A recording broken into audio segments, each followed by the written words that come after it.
He chose to dedicate his life to spiritual service. Now, a residential monk at ISKCON Pune, he is the director of Evolve Pune, leading initiatives that blend education with timeless values. His passion lies in sharing the wisdom of sacred texts like Bhagavad Gita, Mahabharata, and Ramayana. We are honored to have you here with us, sir.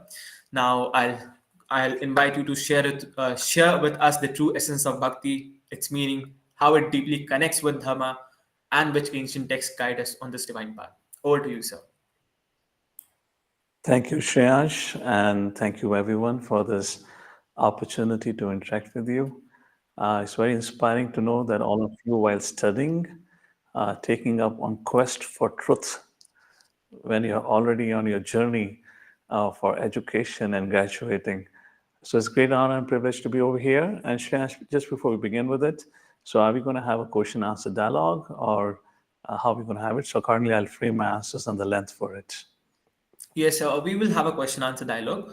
We'll All begin with right. you explaining actually about the core meaning of bhakti, and then after we'll begin with the questions related to it. All right, so thank you once again. So topic for today is bhakti and resilience. So let's talk about bhakti for a while, what bhakti stands for. So bhakti is not something which is a recent phenomenon. Some historians write it as if the bhakti originated in the medieval era, which means in the 15th or the 16th century, as a response to the insurgents and the situations that the countryman had to face. It's not like that. The subject matter of bhakti has been described in ancient texts like Bhagavad Gita, where Krishna speaks about bhakti at large. That's what Bhakti Shastra or Dharma Shastra we call it. Where Krishna, in many verses in Bhagavad Gita, says about like Patram Pushpam Phalam Toyam Yome Bhaktya Prayachati, or else Bhaktya Mam Abhijanati Yavan Yaschasmi Tatvataha. Like this, Krishna speaks about bhakti.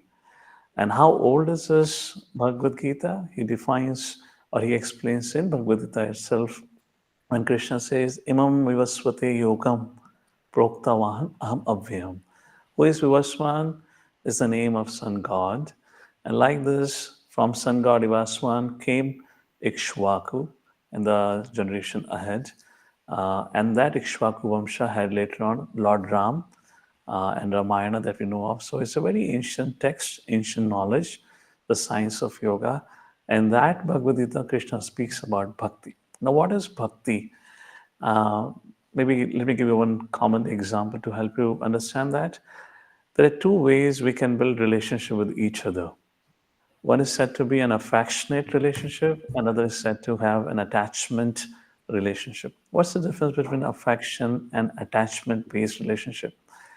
Where we have an attachment to a person, there we are dependent on that person. We really can't say no to that person, and there is an inherent insecurity, and we want to control that person. Why? Because our happiness, we have a selfish motivation in that relationship. There's a lot of give and take involved into it. That's attachment-based relationship. And the classic example is Dhritarashtra and Duryodhana. Somebody was telling me, you just had a session on Mahabharata. So I thought I'll just Mahabharata. quote that example. You would be probably familiar with Dhritarashtra and Duryodhana probably. And then we talk about affection. What is affection? The relationship where it is giving, but not expecting. A relationship, you just want to serve, you want to give. That is called as affection-based relationship. A classic example in this world is mother's affection towards the child. First carries the child in her womb for 9 months and then cares for the child for years altogether. So in that sense, the epitome of affection, the end of affection is where the bhakti starts. So bhakti is one-pointed devotion where there is no demand for what I get it, but what I can give you, and the pleasure given to our the person towards whom we have this bhakti or love gives a pleasure to the beloved. So that's the subject matter of bhakti, and as I said, it's described in Bhagavad Gita. The subject matter of Bhagavad Gita is dharma, so just briefly, I can touch upon the word dharma. So then you will see the connection between dharma and bhakti as Bhagavad Gita bridges the gap in it. So dharma is kind of a controversial word in itself. People say all the tension in the world because of religious intolerance and whatnot. But interestingly, Bhagavad Gita is called as Dharma Shastra. If you remember those old days, Mahabharata of 90s, when Mahabharata serial will start, there will be a Kal Chakra, and two famous verses used to be recited. Yada yada hi dharmasya ग्लानिर्भवति Bharat अभ्युत्थानां धर्मस्य तदात्मानं सृजाम्यहम् परित्राणाय साधूनां विनाशाय च दुष्कृतां धर्म संस्थापनार्थाय संभवामि युगे युगे. I believe I'll be touching up on your childhood memories with this, if you remember that. So Krishna said, Dharma samsthapanataya, I appear for the sake of establishing dharma. So when Arjuna spoke to Krishna and he said, I need guidance from you, and then he said something very interesting, because it's important to understand dharma, and then we'll come to the bhakti to bridge the gap between the two. Arjuna said to Krishna, Karpanya doshupahata subhava prachami tvam dharma samudha cheta yashasa nishitam bhuhitan me shishyasya ham sadimam tvam prapanam. In short, the second chapter, verse number 7. Krishna, I do not know what is my duty. I am bewildered. You tell me what is in best interest of me. And you know what he says? Prachami tvam dharma samudha cheta. Prachami, I ask a question to you. Tvam, about what? What is my dharma? It's a question to be thought about here. Is dharma means Arjuna is asking, am I Hindu? Am I Christian? Am I Muslim? Right on the battlefield, he's confused about that. That is not dharma. There's a gulf of difference between what we call as a religion and dharma. So, therefore, at the end of Bhagavad Gita, Krishna says, Sarvan dharman pratyaja mamekam sharanam brajaha. Krishna says, although Bhagavad Gita is first establishing dharma, at the end of Bhagavad Gita, Krishna says, give up all kind of dharma and surrender unto me.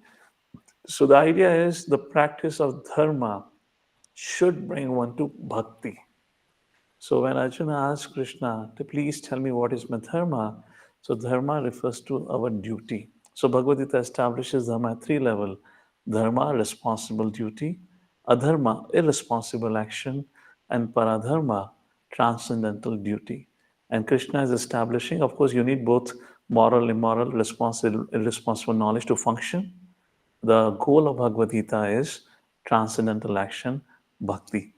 However, Bhagavad Gita doesn't speak much about it. So Krishna says, just serve me, just surrender to me. What does it mean by that? So Bhagavad Gita is found in a text known as Mahabharata, written by Srila Vyasadeva. And one of his last writings, the last literature written by Srila Vyasadeva, is Srimad Bhagavatam. And that Srimad Bhagavatam begins with Dharma prajitaha kaitva atra parmo nirmasaranam satam. So he says, Vyasadeva, right in the beginning of Srimad Bhagavatam, this text, what I'm writing, it rejects all kind of dharmic understanding. It is only meant for the purest of pure. And this is the subject matter of Srimad Bhagavatam. What is the subject matter of Srimad Bhagavatam? Savai pumsam paro dharmo yato bhakte radoksaje. By your practice of dharma, what should happen? Love or bhakti should arise. That's the idea of it. And last point onto it, just to summarize this. And the godfather of all, I'm not talking about the famous movie of Amitabh Bachchan, Rishte mein to tumhare baap lagte hain, naam hai Shahenshah. I'm not making a comment over that. I'm talking about the actual godfather for all of us. And who's that? Yamraj ji, who we have met time and again. And hopefully this time we'll not meet him in that same role. So Yamraj ji, he says in Srimad Bhagavatam, and Srila Vyasadeva ji is quoting Yamraj ji's words. He says, Etavan eva lokasmin pumsam dharma parosmataha bhakti yoga bhagavati tannama grihnadibhihi. This is a very important point. He says, what is that dharma? Which brings you to bhakti yoga bhagavati, to practice bhakti towards the Supreme Lord. And how do you practice bhakti? Tannama grihnadibhi, by chanting. Therefore, when you see across bhakti movements, chanting is the foundation, and chanting the holy names is the life of the bhakti movements. So that's the most important thing that happens as a part of bhakti movement. Why chanting the names is so important? Because you don't require any prerequisite. To study and understand Sanskrit and Vedic sciences, You have to be a PhD scholar from IIT Chennai. Only then maybe you can get something out of it. Otherwise, too complicated. But for to chant, to sing, and to dance in the glories of the Lord, that doesn't require any prerequisites. So that's the whole idea. Bhakti movement is centered around chanting. So if in case you know anything about ISKCON or Hare Krishna movement, you'll see us dancing on the street, chanting Hare Krishna all the time, because the Godfather Yamraji said, Tad Nama Grenadivi. And that's the foundation of Mirabai's Bhakti, Kabirdas poems, Tulsidas writing Ramcharitmana. So all those great saints that we have in medieval period, they all talk about Bhakti movement means singing. Sant Tukaram from Maharashtra, Abhangas, Purandar Das from Maharashtra, Anasinga Mehta from Gujarat for that reason. So that's what all about Bhakti is a subject matter of soul's connection with the divine, the Supreme Lord. That is called as Bhakti. And what we do in our life should ultimately bring us to that position where we can exchange love, reciprocation with the Supreme Lord. Sorry for a little longer answer. I just wanted to set up revise for it. All right, Shreyash. Yes, sir. Thank you so much, sir, for your inspiring words. Now with this beautiful foundation, let's explore bhakti further through a series of thoughtful questions that will actually help us uncover its depth and significance. So, starting from the very beginning, sir, during the medieval period, Sanatan Dharma faced significant challenges, including invasions and the rise of religious radicalism. How did Bhakti movement serve as a spiritual response to these challenges, helping to preserve the essence of Sanatan Dharma? So, bhakti is not about race, it's not about religion, caste, color, and creed.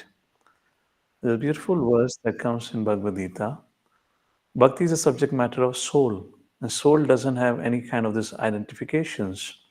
So in Bhagavad Gita, chapter 5, verse number 18, Krishna says, who are we? Or what is the vision of a learned person? Vidya Vinaya Sampane. Brahmani, Brahmani, Vidya Vinaya Sampane, Brahmani Gavihastani, Suni Chaiva Sapake Cha Pandita Samadashan. The actual learned person sees all living entities, be a human, be an animal, or a plant, with an equal vision. So this verse spoken by Krishna in Bhagavad Gita is not talking about equality between man and woman. It's not talking about equality between different religions. It's talking about equality across cross species. So when you talk about bhakti, bhakti is not bound or restricted by any caste, color, creed. Bhakti brings people together. And the classic example that we can see in the modern time is Srila Prabhupada, the founder Acharya of ISKCON. He said, I have created a home where people from all over the world of different caste, color, creed can come together and stay together. And that's how ISKCON is a global phenomenon. Even Pakistan, we have ISKCON temple. And you all probably recently heard about the crisis that happened in Bangladesh, Bangladesh. China, Russia, everywhere. And people born and brought up in that culture are practicing bhakti, because bhakti is a language of love, is a soul's connection with the divine. It got nothing to do with the material designation. And therefore, in the medieval era, bhakti really served as a purpose to connect people when there were a lot of racial discrimination. You talk about Europe, white versus black. You talk about Bharat or Indian subcontinent, Muslims versus Hindu, or Britishers versus Hindus, whatever way there were discriminations. It helped transcend that. And that's how bhakti, the science of God or the science of love, helps bring people together. Moving forward, sir, now Bhakti emphasizes devotion, while Karma and Janana stresses righteous action and wisdom. So, why is it so important to integrate these approaches, and how does this actually balance? How does this balance help the individuals like us to face the life challenges more effectively? So, according to Vedic sciences, there are four orders of life: spiritual orders and four occupational orders. So just like to live in a society, we need engineers, we need doctors, we need lawyers, we need all kinds of people doing all kinds of professions, because that supports the balance in the society.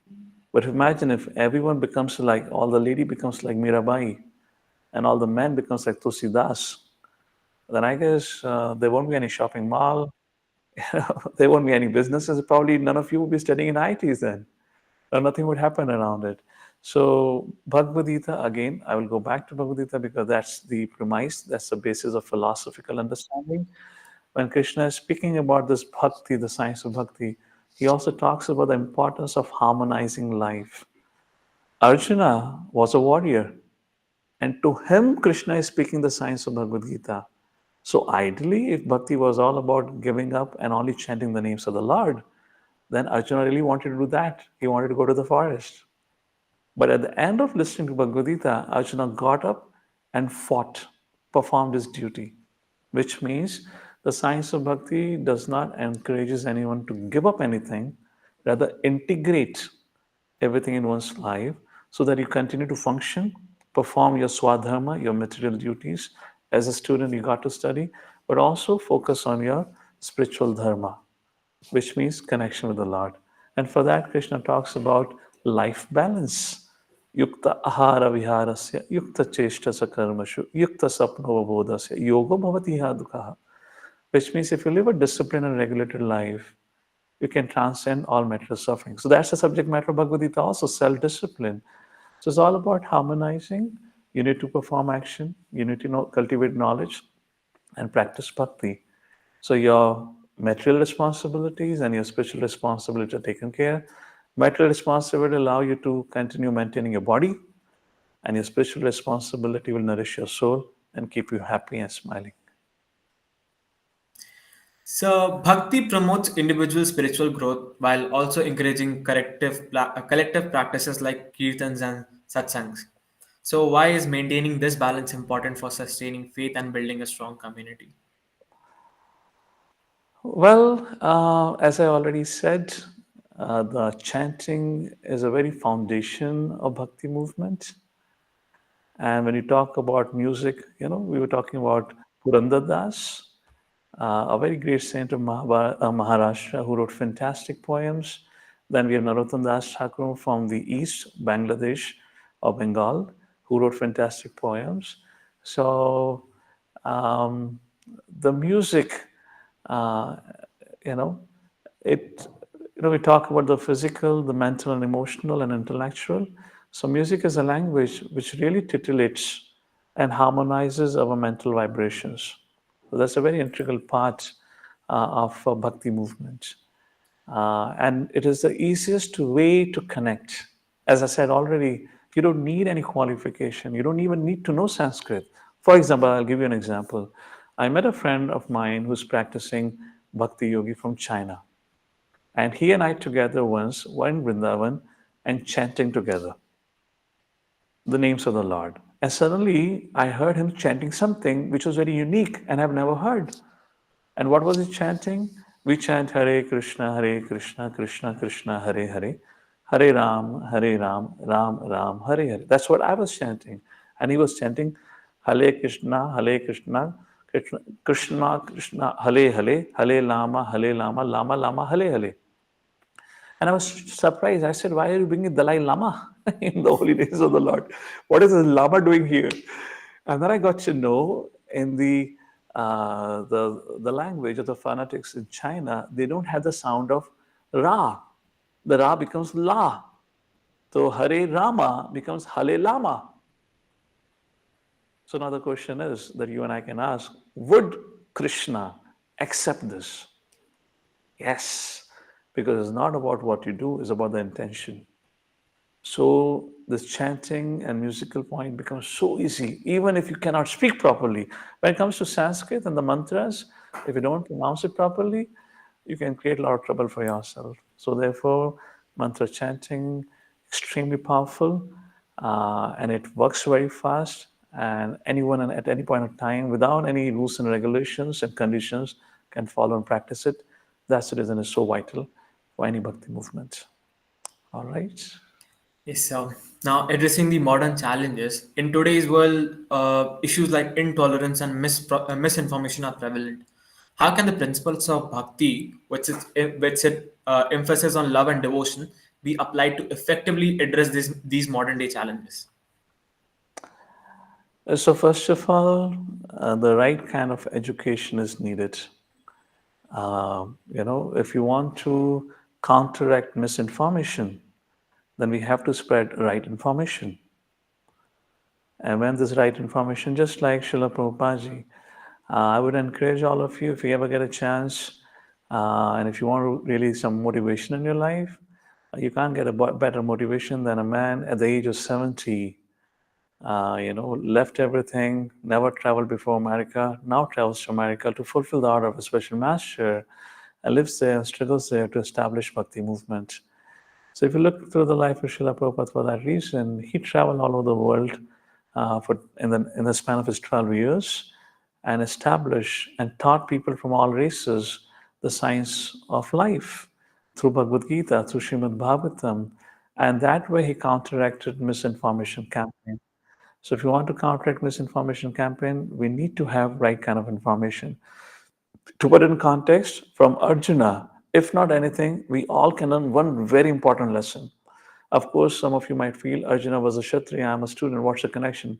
Maybe there is no connection for you for the time being, plus, but please do understand, one thing that we all can learn from Arjuna here is we all need right influences in our life.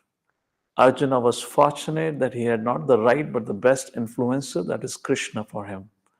Similarly, we all need the right influence in our life. That's the only way to counteract this misinformation campaign. And of course, study Bhagavad Gita. Just like Krishna says, never say quit. Nami bhakta pranashyati. Have faith. If you take shelter of me, you'll always transcend all the problems of life. So like this, studying the right scriptures, right association, keeping the mind in the right frame through the mantra meditation, we can counteract this misinformation campaign. And what to speak about? Some of you, I saw you're data scientists or data science students. All of you are going to contribute somewhere in AI model and create more havoc around. Maybe could create some good things also around and what not. The AI model has an advantage, but also has a good, can be a fantastic tool for misinformation campaign. So have a right influences in your life to counteract that. All right. Yes, sir. So the resilience demonstrated by Sanatan Dharma and the Bhakti movement offers some really valuable lessons. Now, what insights can the contemporary youth draw from the legacy to shape their personal and social lives positively? Um, where you take shelter, let me put it this way.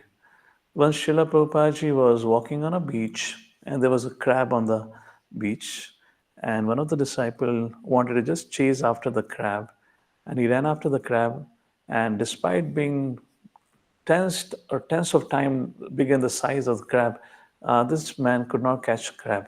He came back disappointed, Prabhupada, I couldn't catch a crab and move it aside.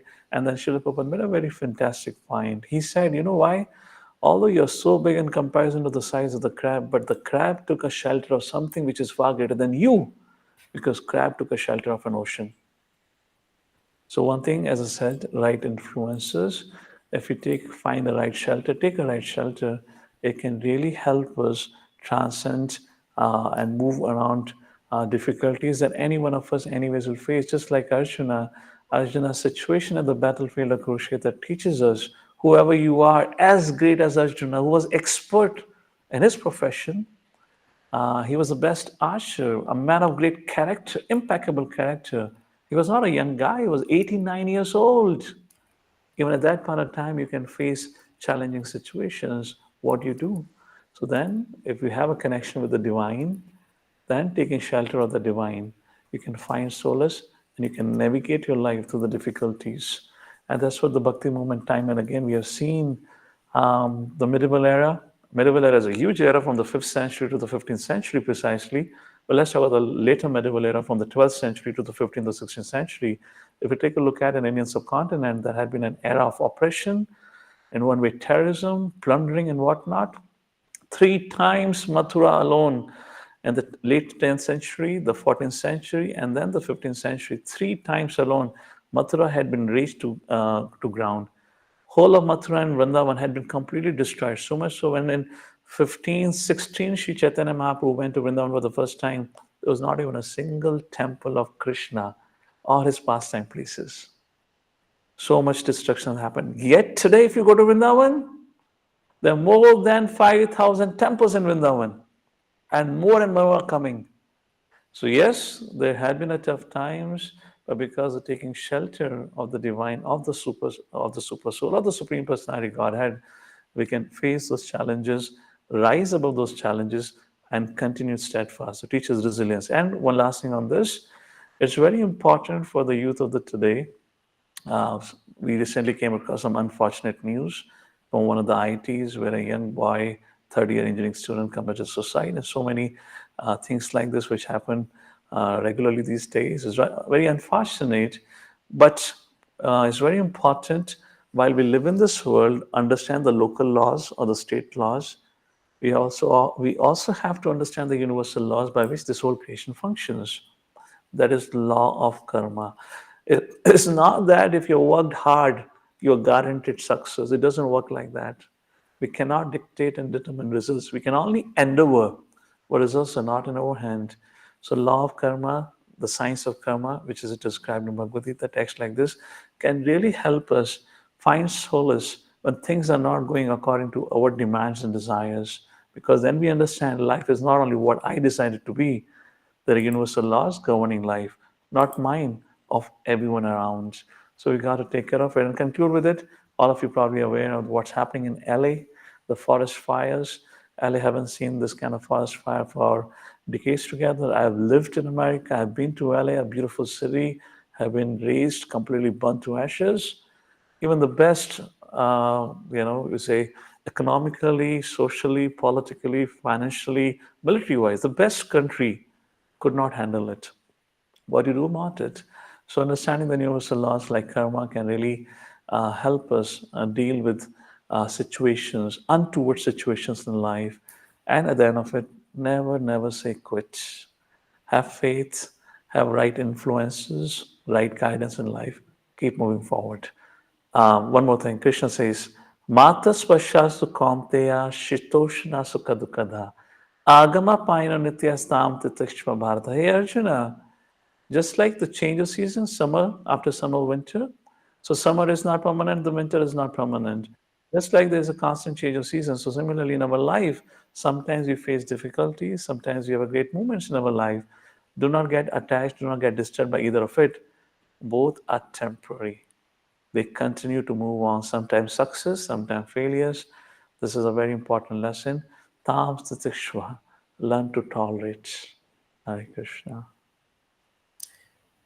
So, the global interest in spirituality has led to the adaptation of bhakti principles across various cultures. Now, we see people in foreign countries practicing yoga.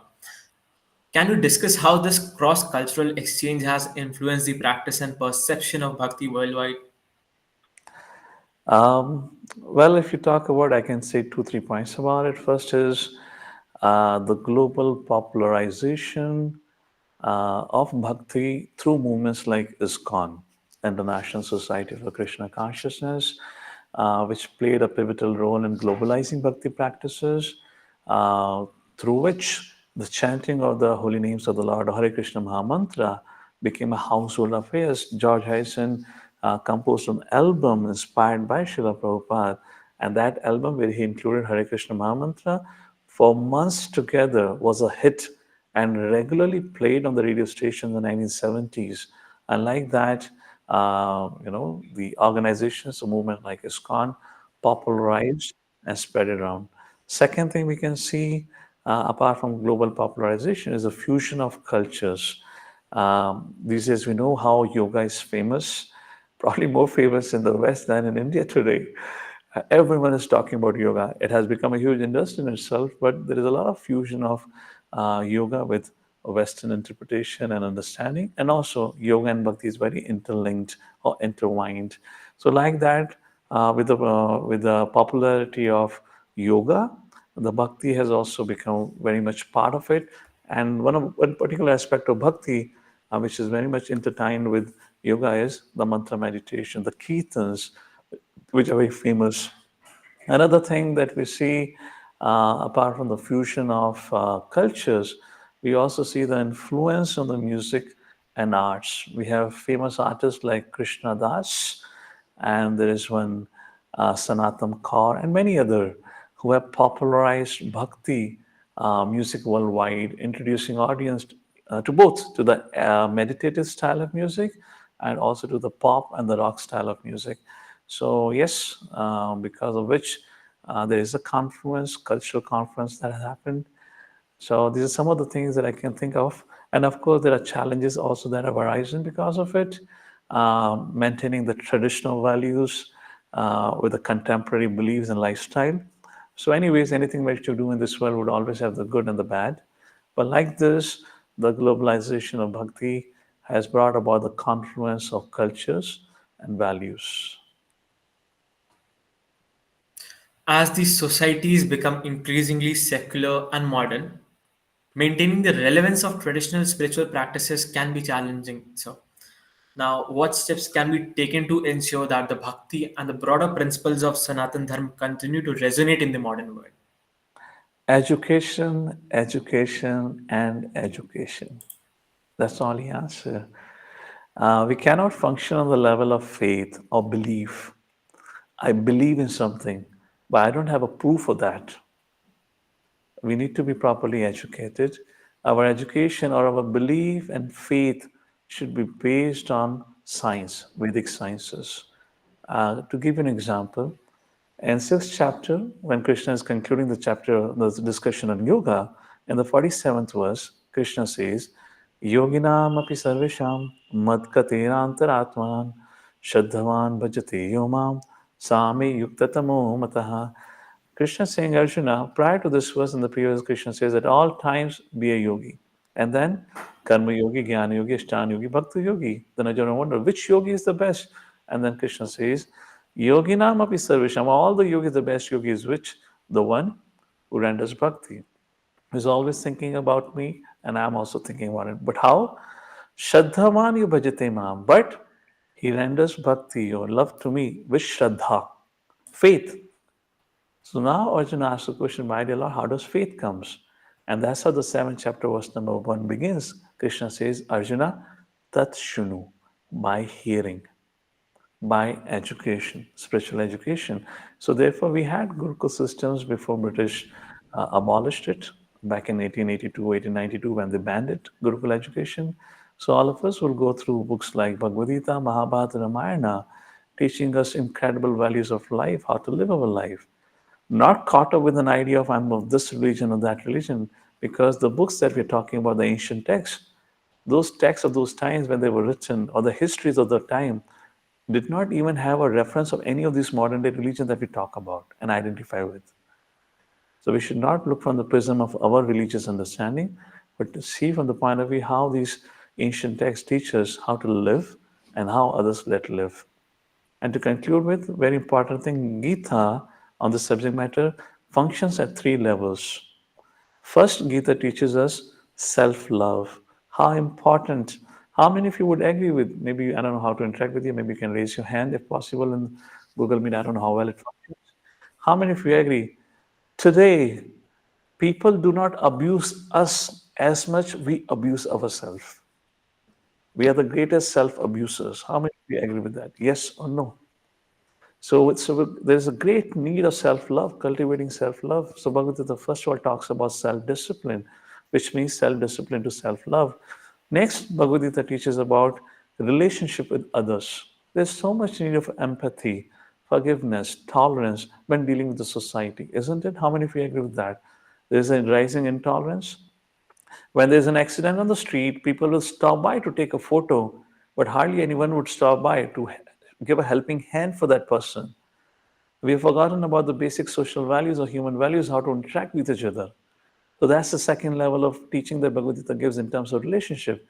And the third, relationship with the divine.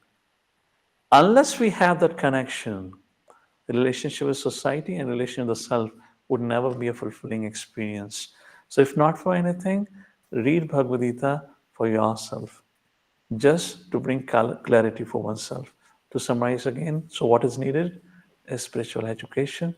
And I guess that's what you're doing, quest for truth. Yes, sir. Right. Okay, so that was it from my side of questions. Thank you for answering it so beautifully. I'll now proceed with the question answer session because the audience also has a lot of questions. So the first question is, how can young people connect with the essence of bhakti in a way that feels authentic and relevant to them? Yeah, come and join our dancing parties. You love to dance, you love to party, we'll throw a party for you. Only thing is, we'll decide which music plays. And you got to dance on our tune. That's all. It balances both of our interests.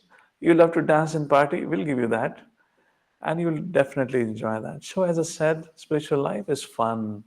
Spiritualist, being spiritualist does not mean living a boring life.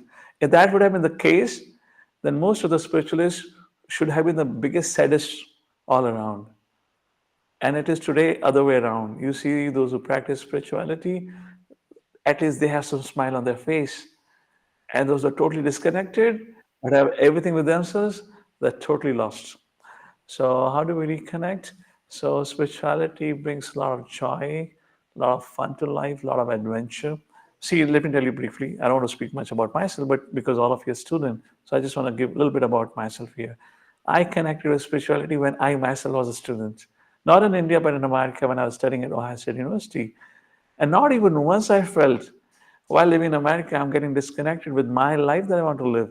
In fact, I find a great joy.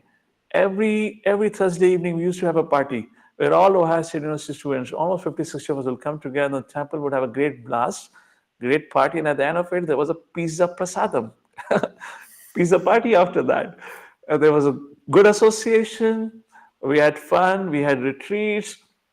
We had Keaton parties, and we had best of the association, right association, as I've been pointing out again and again.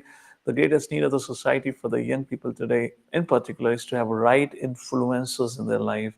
Don't get cheated by those famous influencers who are minting money on your time wasted on them. All right, Shaj. Yes, so moving forward to the next question. It's a question by Vignesh. Shri Krishna tries so hard to promote Karma Yoga to Arjuna, but Arjun has so many questions. After trying to convince Arjun for so long, Bhakti is that actually works. Krishna ji asks Arjun to put his total faith in him and perform his dharma. So, do you think that Bhakti is the fuel that drives Karma Yoga? Oh, yes. Not only Karma Yoga. What is yoga means? Yoga. Yujyate. The word yoga means is to connect. Connect with what? The yoga is a science of soul. To connect the soul with the divine is the meaning of word yoga. So when you talk about karma yoga, bhakti has to be there. Only thing is, bhakti performed through karma yoga is a little different than jnana yoga, ashtanga yoga, bhakti yoga. In karma yoga, the bhakti is practiced mainly through actions where whatever you do, yat karoshi, yad ashnasi, yad josi dadasiyas, yat tapasi kanteya, mat kurishva arpanam. Whatever you do, offer it as a result to the Lord. Whatever you eat, offer it first to the Lord and accept it as prasada. So karma yoga means engaging the senses and engaging the senses in such a way that becomes an act of devotion. So which is correct. Just one point, because question brought about that. I would like all of you to think for a second to inspire you on the subject matter of Bhagavad Gita. Maybe I'm asking a question to all of you here, if I'm allowed to do that. And my question here is, by the way, Shans, can I ask a question to all the students here? Yes, sir, definitely. All right, so let me ask a question. I was kind of reminded when Shans was reading out Vignesh's question. Okay, friends, here's my question to all of you. So Arjuna is approaching Krishna saying that I don't want to fight. I don't want to get into this. And he has prepared for this almost 12 plus 1, 13 long years. And if in case you understand what all Pandavas had gone through in their life, the threat to their life, all the insult to Draupadi and whatnot. If you would be in place of Krishna, what would have been your first advice to Arjuna in that case? What would you advise? Arjuna said, I don't want to fight. I don't want to settle the score here. Whatever Kauravas have done, so be it. Any quick thoughts about it? What you would have said to Arjuna at that point of time, if you are his genuine well-wisher, and you really empathize with what Arjuna and Draupadi and Pandavas have faced. Mother Kunti, even her life was threatened. So anyone? Okay. In general, Yeah, I go ahead. absolutely think so, sir. Namaskar. I would have said, think about your revenge. That's what I would have said. Okay. they've Now wronged there you so are much. So Okay. Okay. Maybe let me put it this way. Thank you, Vignesh, for that. How many of you agree if, in case such a situation would have come in front of you, you would have concluded Bhagavad Gita in 5 verses, not 700, 5 verses. What 5 verses? You were reminded, Arjuna. Do you remember those days when Lakshagraha, when Duryodhan tried to kill you, your whole family, along with Mother Kunti? You forgot about the gambling match, the first gambling match, how he insulted Yudhishthira, cheated Yudhishthira, and cheated all of you. Did you forget the insult to Draupadi, what Draupadi was called as a prostitute? Did you forget the second gambling match, how they cheated you, and everything? You would have been reminded of Arjuna of what all Kauravas have done to you. And Bhagavad Gita would have ended in 5 verses, isn't it? But not even once Krishna spoke about any of these things. Why? Because if Krishna would have done that, then Arjuna's heart would have filled with revenge. When you act on this on the basis of revenge, then it's like operation successful, patient is dead. Although you're victorious, but you're as dead as the other side because your burning heart can never be satisfied.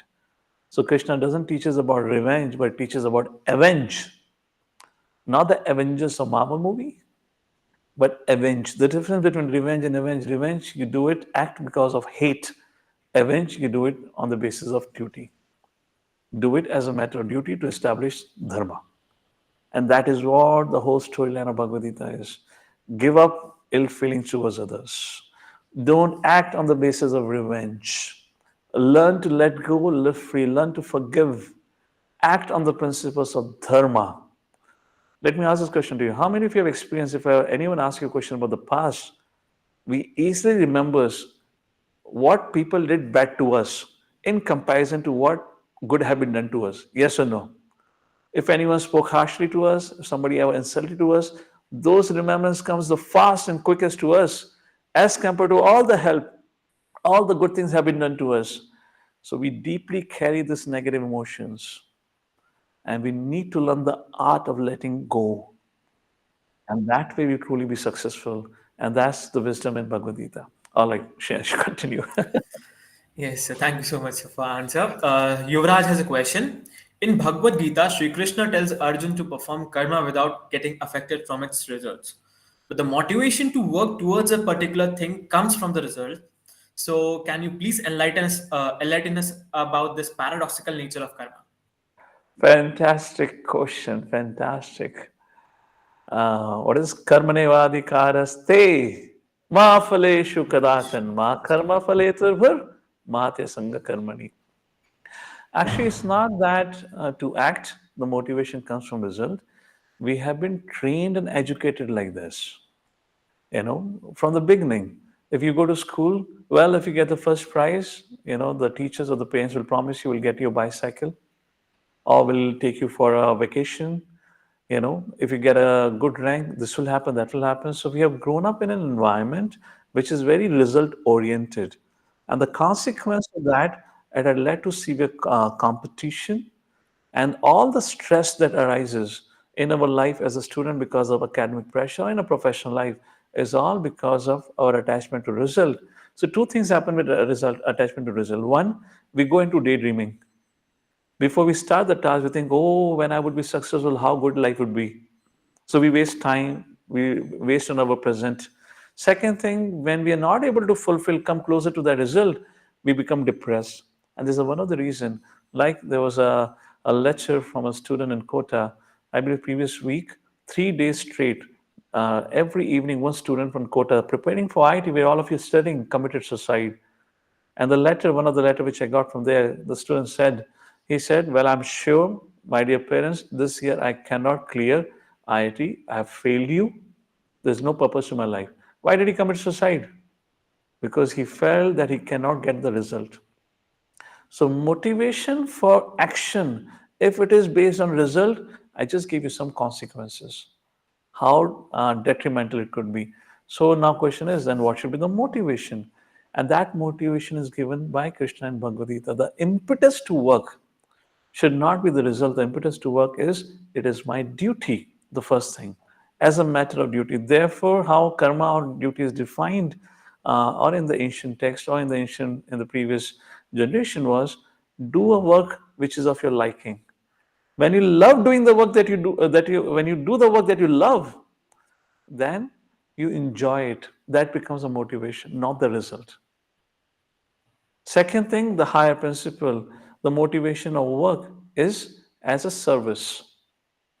And third, karma yoga, the motivation of work is purification. The fifth chapter of Bhagavad Gita. So three things I said. First, we would do work because we enjoy the work. That's how the classification of Brahmana, Kshatriya, Vaishya, Shudra was. Based on your psyche, you will take up engagement and you enjoy doing it. For example, we all know of APJ Abdul Kalam. I read once about him. He said, I was 17-year-old when I went into the lab, and I was 71-year-old when I came out.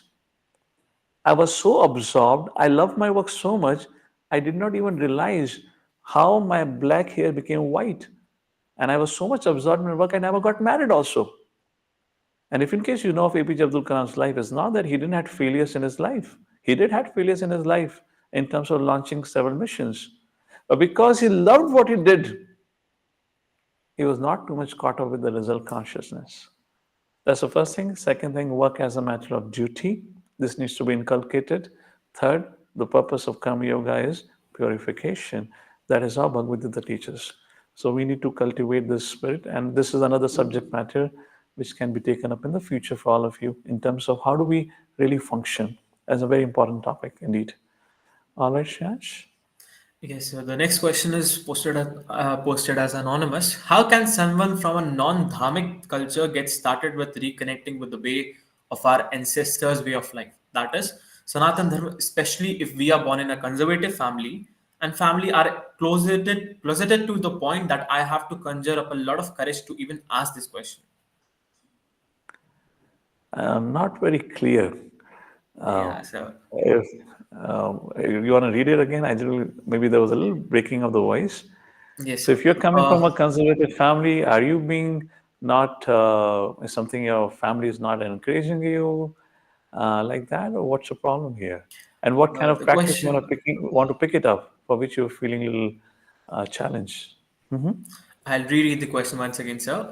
How can someone from a non-dharmic culture get started with reconnecting I with the mean way by of our ancestors' way of life? what do you mean by non-dharmic culture? Non-dharmic, The some question is asura or asked by something? Sheikh Muhammad Qasim. The question is asked by Sheikh Muhammad Qasim. Okay, okay. Uh, okay. Now I got the point. From that background, the question is coming. So it's not non-dharmic, dharmic. That's all dharmic. Okay, please go ahead now. Finish the question, Yeah. Shash. How can someone from a non-dharmic culture get started with reconnecting with the way of our ancestors' way of life, that is Sanatan Dharma, especially if we are born in a conservative family and closeted to a point that I have to conjure up a lot of courage to even ask this question? Correct. That can be a challenge if, in case your family is too orthodox and adamant to faith centric practices in comparison to science centric practices, value centric practices. There could be a challenge. But when it comes to in your personal life, you can always do that. I know of so many individuals from what you're calling as non-dharmic tradition. They practice it in their privacy. And please understand, again, Bhagavad Gita, we're talking 5,000 years ago. Not even once in Bhagavad Gita or Mahabharata for that reason, or Ramayana for that reason that you may know, Srimad Bhagavatam for that reason, the word Hindu, Sikh, Jainism, Islam, Christianity, Judaism, there is no reference to it.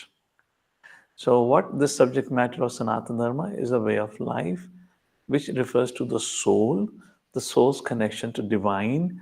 That divine is known by different names, just like the sun is known differently according to different languages. So, in our tradition, this part of the world, we may call that divine as Krishna or Rama. In some other tradition, we call as Christ. Somebody may call it Allah. It's a different name, but the divine person is one.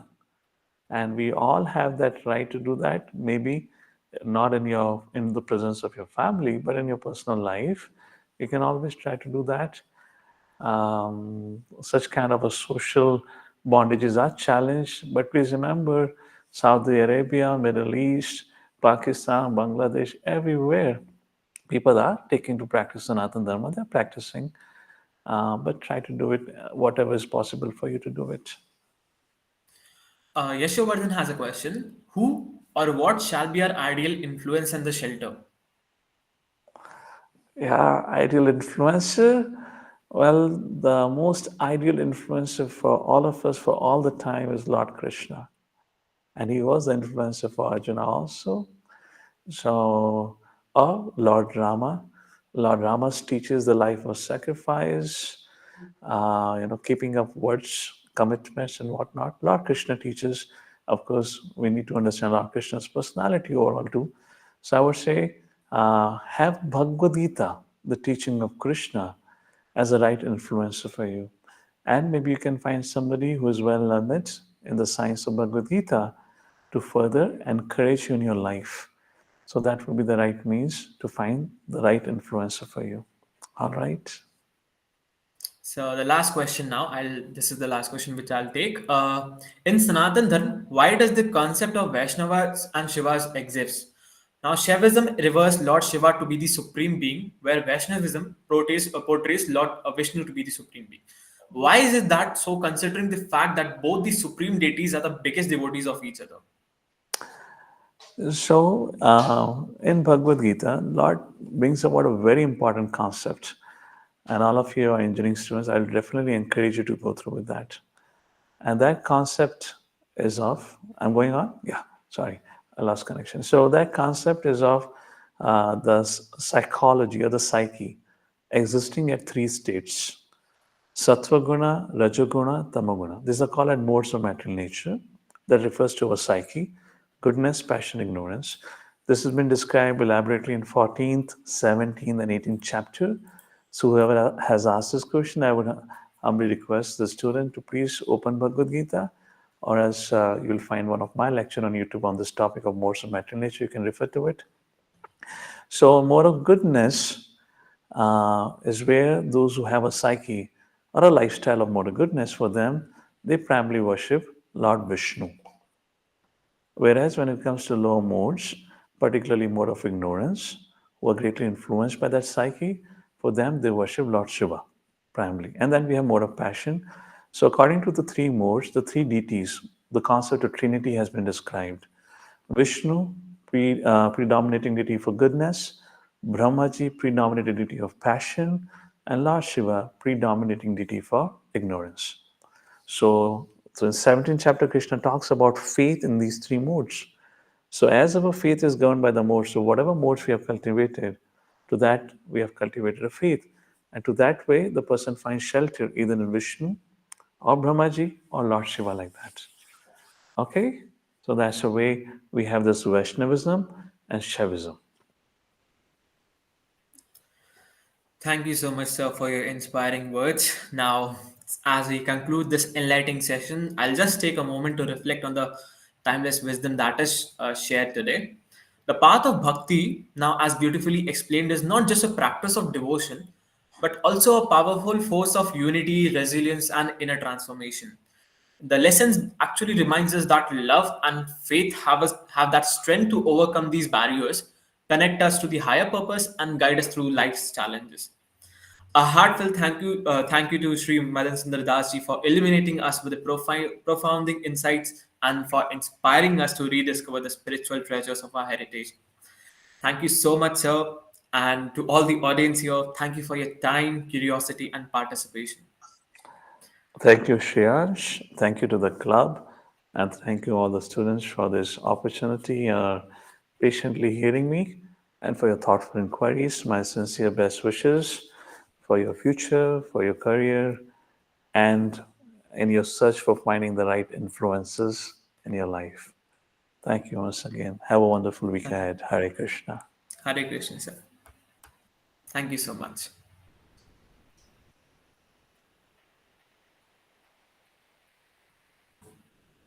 Okay, guys, thank you so much. Let's carry forward the spirit of bhakti in our daily lives, living with love, devotion, and purpose. Until next time, stay inspired and keep exploring the truths of ancient India. Thank you so much. Hare Krishna,